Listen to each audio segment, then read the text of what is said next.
보여지는 현실을 넘어서는 하나님을 믿으시길 바랍니다. 천지 만물을 지으신 우리 주님만 온전히 신뢰하시길 바라며 다 함께 사도신경으로 우리의 신앙을 고백하겠습니다.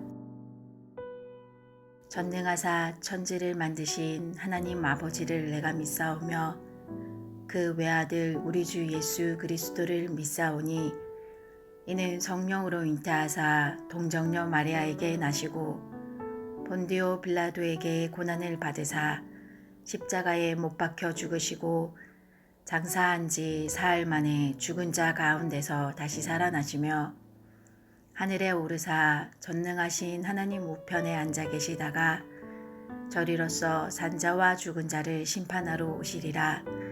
성령을 믿사오며 거룩한 공회와 성도가 서로 교통하는 것과 죄를 사하여 주시는 것과 몸이 다시 사는 것과 영원히 사는 것을 믿사옵나이다. 아멘.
오늘 우리가 함께 나눌 말씀은 사도행전 26장 12절에서 23절입니다.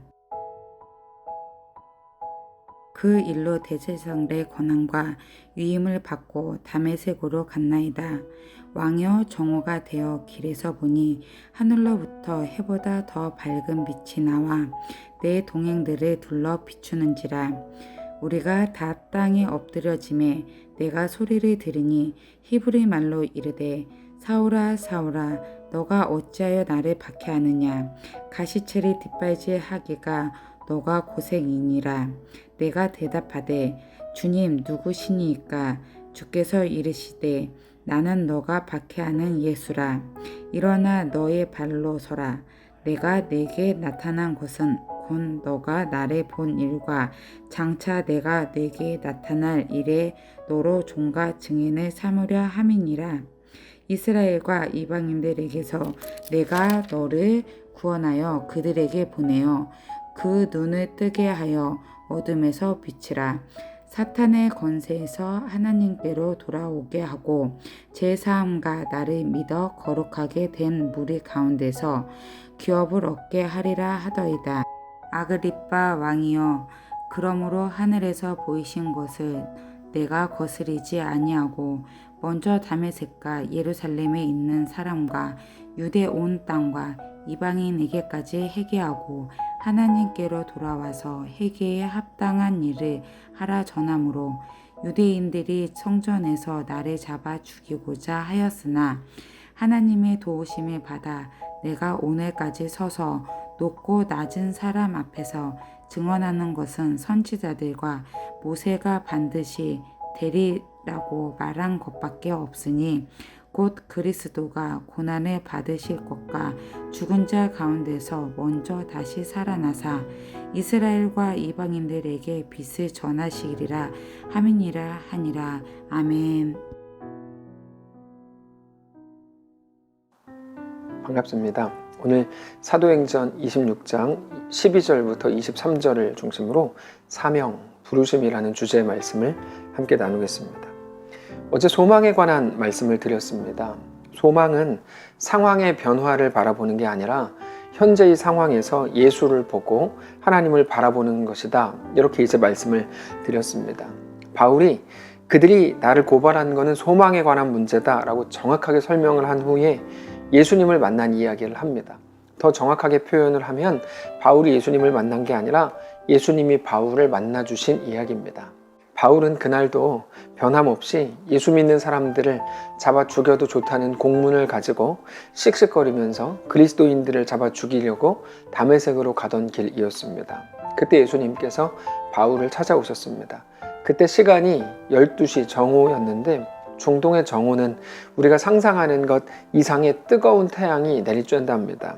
근데 그 태양보다도 훨씬 더 강력한 빛이 바울과 바울의 일행을 비췄습니다. 그것 때문에 모두가 그 자리에서 쓰러졌습니다. 그때 예수님께서는 히브리 말로 바울에게 말씀을 하십니다. 굳이 히브리 말이라고 설명하는 이유는 그것이 바울의 모국어, 제1 언어였기 때문인데 그 말은 바울이 가장 친근하게 들을 수 있는 말, 바울에게 가장 친근하게 갈 수 있는 언어로 부르셨다는 사실입니다. 사울아 사울아 네가 어찌하여 나를 박해하느냐 가시체를 뒷발질하기가 내게 고생이라 이렇게 이제 말씀을 하십니다. 여기서 가시체를 뒷발질하기가 너에게 고생이다 라는 이 표현을 우리가 오늘 좀 주목해서 보려고 하는데 너가 지금 옳은 줄 알고 하는 모든 행동들, 특별히 너 자신을 위해서 한다고 행하는 모든 행동들이 너를 더 괴롭게 하고 망하게 하고 죽인다. 너 왜 그걸 모르느냐 이런 의미입니다. 바울이 지금 옳은 줄 알고 자기 자신을 위해서 하는 모든 행동들은 어떤 겁니까? 믿음 안에서 행하는 행동들이죠. 어떤 믿음이요? 예수는 메시아가 아니다. 메시아는 아직 안 왔다. 라고 하는 그 믿음 안에서 행하는 모든 행동들이었습니다. 바울이 그런 행동을 하면 할수록 바울은 자기 이름이 알려지고 점점 더 그 세계에서 인정을 받아가게 될 겁니다. 자기 자신을 위해 하는 행동들인 겁니다. 바울은 그래서 더욱더 예수 믿는 사람들을 잡아 가두고 죽였던 거고 그날도 더 많이 잡아 죽이려고 다메섹으로 가던 길이었습니다. 근데 예수님께서는 그런 바울에게 지금 너를 위해서 한다고 하는 그 모든 행동들은 너를 더 괴롭게 하고 너를 죽이고 너를 망하게 할 거다라고 말씀을 하고 계시다는 거죠. 너는 지금 보이는 게 전부인 줄 알고 너가 어디로 가는지도 모르고 계속해서 죽음으로 가고 있다 이 말입니다. 바울이 자기를 위해서 자기 유익과 자기 안정과 자기 평안과 자기의 이름을 더 유명하게 하고 그것을 만들기 위해서 했던 모든 일들을 한마디로 표현하신 것인데 그게 너를 더 죽이는 일이다 라고 말씀을 하신다는 것입니다. 한마디로 너가 너의 나라, 너의 유익과 너의 의와 너의 오름을 위해서 하는 모든 것은 오히려 너를 죽이는 거다, 이런 말입니다. 이런 일들은 인류 역사에서 모든 사람들이 반복적으로 행해왔던 일입니다. 대표적인 사람이 야곱입니다. 야곱은 자기가 형이 되는 것만이 자기 인생에 대한 유일한 돌파구라고 믿었던 사람입니다. 그래서 팥죽 한 그릇으로 형 에서에게서 장자의 명분을 사고 아버지에게 거짓으로 장자의 축복 기도를 갈취합니다.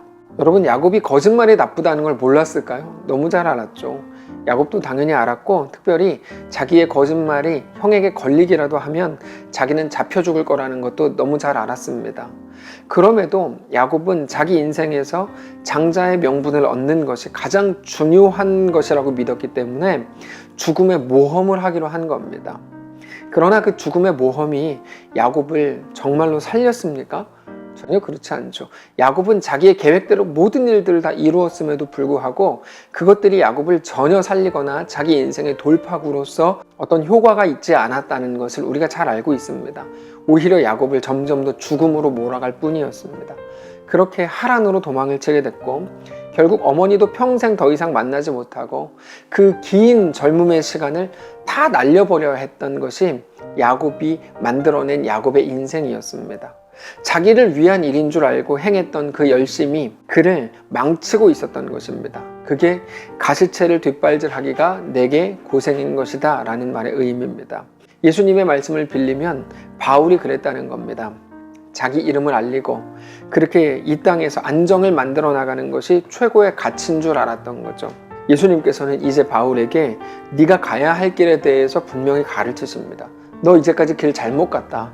너 이런 길을 가야 된다. 16절입니다. 일어나 너의 발로 서라. 내가 너에게 나타난 것은 곧 너가 나를 본 일과 장차 내가 너에게 나타날 일에 너로 종과 증인을 삼으려 함이니 이스라엘과 이방인들에게서 내가 너를 구원하여 그들에게 보내어 그 눈을 뜨게 하여 어둠에서 빛으로 사탄의 권세에서 하나님께로 돌아오게 하고 죄사함과 나를 믿어 거룩하게 된 무리 가운데서 기업을 얻게 하리라 하더이다. 바로 이 부르심을 말하는 겁니다. 여러분, 예수를 믿는다는 게 무슨 말일까요? 그거는 예수를 통해서 또다시 내 삶의 안정을 만드는 것이 아닙니다. 전에는 장자가 되는 것이 내 삶의 안정을 만든다고 생각해서 그랬다면 이제는 예수를 믿어야 내가 복받고 그래야 내가 안정적으로 살 수 있다. 이것을 믿는다는 그런 말이 절대로 아닙니다. 그건 완전히 왜곡된 믿음입니다. 믿음이 아닙니다. 그게 아니고 오히려 자기의 삶을 위해서 그 자기의 삶의 안정을 위해 살던 모든 것을 중단하고 하나님 나라를 위해 살라. 이게 복음입니다. 목적지가 달라지는 겁니다. 예수를 믿어서 더 안정적으로 되고 더 부자가 되고 더 건강해지고 더 남들의 부러움이 되겠다고 하는 그 사람들이 너무나 많습니다. 그러나 그거는 예수를 믿는다고 말하기는 하는 건데 사실 여전히 세상의 안정에 묶여있는, 다시 말해서 정확히 볼 때 예수를 믿는 게 아닙니다. 예수를 이용하고 활용하고 싶은 겁니다. 예수를 통해 자기를 믿고 싶은 겁니다. 예수를 믿는 것은 내 삶의 안정에 관한 문제가 절대로 아닙니다. 우리가 예수를 믿는 것은 하나님 나라의 백성이 되는 문제라는 것을 여러분 꼭 기억하셔야 합니다. 하나님 나라에 속하게 되는 겁니다. 그래서 우리 주님은 모든 성도들에게 사명이라는 것을 주십니다. 사명, 그게 부르심이죠. 내가 너를 이렇게 불렀으니 너 이제 이렇게 살아라, 이런 말입니다. 근데 사명이라는 게 뭘까요? 어떤 사람들이 사명에 대해 심각하게 오해하고 왜곡하죠. 어떻게 왜곡하는가 하면 지켜내는 거라고 생각합니다. 그거는 가장 큰 착각입니다. 대표적으로 자기가 낳은 자기 아이를 잘 키우는 게 사명이다. 여러분, 그렇지 않습니다. 바울이 예전에 그러고 있었던 겁니다. 자기 것을 지키려고 그랬던 거고 이 땅에 속한 것들을 유지하는 게 사명인 줄 알았던 거예요. 그렇지 않습니다. 사명은 자기가 가지고 있는 걸 지키는 게 아닙니다. 사명은 언제나 나에게 주어진 그 삶을 살아가는 겁니다. 그 속에서도 하나님을 사랑하고 믿음으로 자기의 삶을 내어드리는 것이지 자기가 가진 무언가를 지켜내는 것, 그거를 위해 하나님과의 관계, 시간까지도 다 타협해가는 것, 이거는 사명이 될 수가 없습니다. 그건 너무 심각한 억지입니다. 사실상 바울처럼 많은 사람들이 그렇게 무너진 겁니다. 열심을 다해서 다 자기 것 지키겠다는 거예요. 그 자기를 죽이는지도 모르고 그렇게 가는 거죠. 예수님께서는 바울을 만나서 네가 붙들고 있던 거 사명 아니다. 이 땅에 속한 거 사명 절대 아니다. 이게 사명이다 라고 하면서 새로운 사명을 주십니다. 아니 진정한 사명을 주시는 거죠. 그래서 이후에 바울의 고백을 보면 이제 그 삶을 어떻게 살아냈는지에 대해서 이렇게 고백합니다. 20절부터인데요.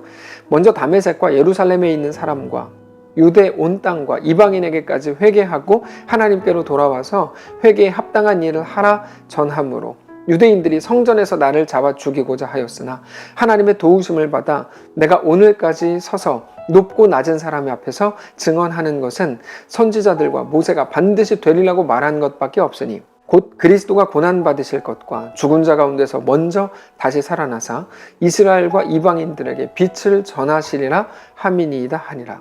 바울이 살아냈던 삶, 바울이 걸어야 했던 시간과 공간은 유대인들의 살해 위협이 있는 자리였다라고 고백합니다. 거기에서 하나님이 바울에게 말씀하신 것을 행하더라는 거예요. 그 삶을 살아내더라.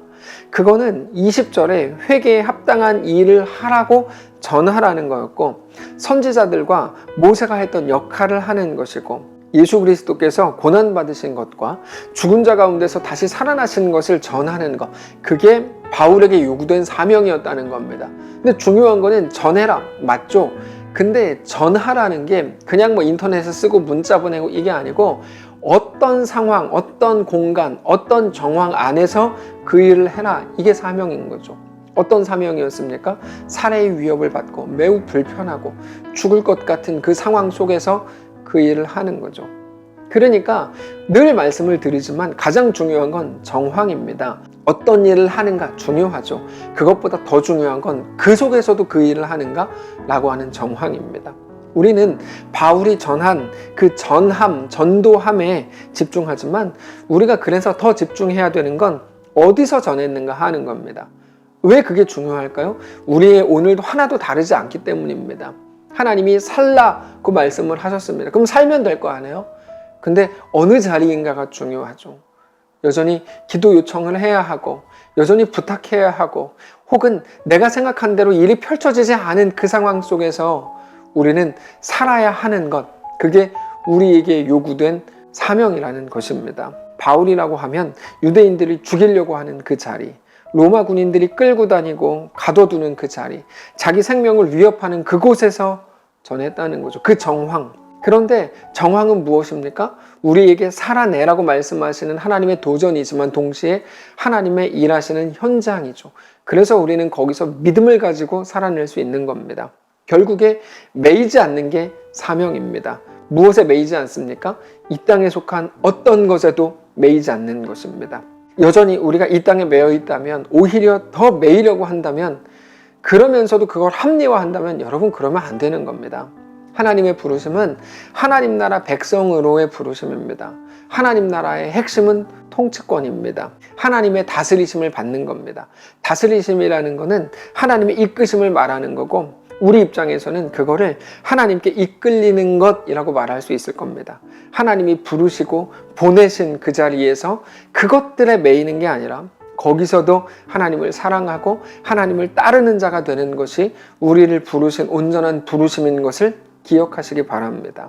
그렇게 우리에게 주어진 오늘 하루의 삶 동안에 이 땅에 매이지 않고 하나님을 뜨겁게 사랑하고 하나님과 믿음으로 동행하는 소중하고 특별한 날 되시기를 축복합니다. 한번 기도하겠습니다. 살아계신 하나님 감사합니다. 오늘 우리에게 허락하신 하나님의 놀라운 은혜에 감격합니다. 우리 계획과 우리 생각대로 이루어지지 않지만 여전히 내가 하나님의 사람인 것으로 인하여 감격하고 주님을 경배합니다. 성령께서 나와 함께 하시는 것으로 인하여 감사합니다. 어떤 상황에서든지 하나님 우리와 함께 하시고 우리가 견디기 어려운 곳에 있으면 성령님 반드시 찾아가셔서 위로하시고 붙드시고 힘을 주시고 하나님의 놀라운 은혜 아래 거하는 귀한 성도를 다 될 수 있도록 인도하여 주옵소서.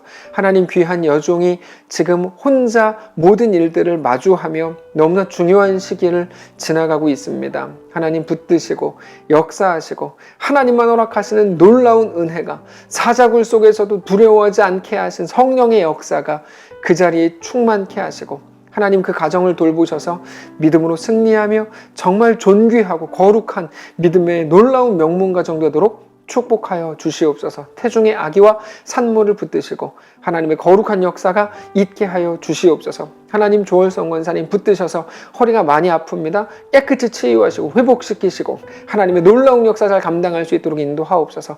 하나님, 4차 교사로 준비하던 박정민 집사님 큰 사고를 당하여 입원 중입니다. 하나님께서 함께 하셔서 은혜를 주시고 하나님, 마음을 확정하여 싸우니 하나님의 놀라운 은혜로 모든 일들이 잘 진행되고 잘 처리되고 하나님의 놀라운 은혜 아래 하나님의 거룩한 계획을 이루어드리는 귀한 종이 될 수 있도록 인도하여 주옵소서. 하나님, 계획하고 준비하며 진행하는 치앙마이 우꾸막 사역에도 함께 하시고 하나님의 놀라운 은혜로 그곳에서도 충만하게 하여 주시옵소서. 내일 주일입니다. 거룩한 은혜를 주셔서 감격스럽고 기쁜 경배의 예배가 될 수 있도록 인도하시고 진리의 말씀이 선포될 때 하나님의 놀라운 역사만 증거되는 귀한 날 되도록 축복하시옵소서. 하나님께서 함께 하시길 소원하며 살아계신 예수님의 이름으로 기도합니다. 아멘. 사랑하는 성도 여러분, 오늘 하루 하나님께서 허락하셨습니다. 믿음을 가지고 담대하게 우리가 살아야 할 사명이 무엇인지 깨달은 자로 넉넉하게 승리하시기를 바랍니다.